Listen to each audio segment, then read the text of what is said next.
Hello বন্ধুরা, সবাই কেমন আছে? আশা করি ভালো আছো। আমার নতুন একটা ভিডিওতে তোমাদের অনেক অনেক ভালোবাসা।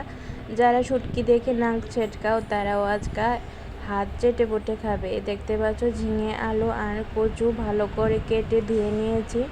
তারপর এই দেখো শুটকি, অনেকে শুটকি মাছ বলে থাকো, তো এটা পোমা শুটকি আর পেঁয়াজ কুচি নিয়ে নিলাম। তো এই দুটো জিনিস দিয়ে আজকে একটা দারুণ রেসিপি রান্না করব, যা দিয়ে এক থালা ভাত তোমরা জিনিসই শেষ করে নিতে পারবে। তার জন্য দেখো কড়ার মধ্যে তেল দিয়ে পেঁয়াজ আর শুটকিটা দিয়ে দিলাম। ভালোভাবে নেড়ে চেড়ে পেঁয়াজ আর শুটকিটা একসঙ্গে ভালোভাবে ভেজে নেব। এখন দিয়ে দেব হচ্ছে পরিমাণ মতো নুন, যা একবারই দিয়ে দেবো। তো নুনটা বেশি দিলাম না, কারণ যারা খেয়েছো তারা জানো যে এই শুটকিতে একটু নুন থাকে, নোনা শুটকি হয় সাধারণত।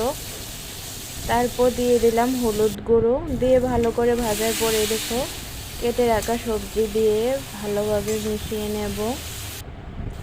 মিশিয়ে একটুও জল দিলাম না, দেখেছো। খানিকটা ঢেকে রাখার পর এই দেখো সবজিটা আমার ভাজা হয়ে গেছে।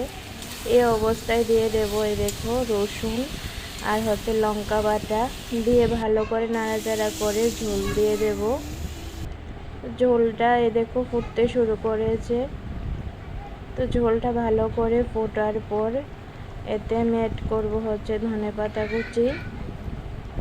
তো ধনেপাতা কুচি দিয়ে এই দেখো ভালো মতো মিশিয়ে নিতে হবে। এখন এই দেখো আমার শুটকি রান্না কমপ্লিট হয়ে গেছে। খেতে খুবই সুন্দর হয়েছিল।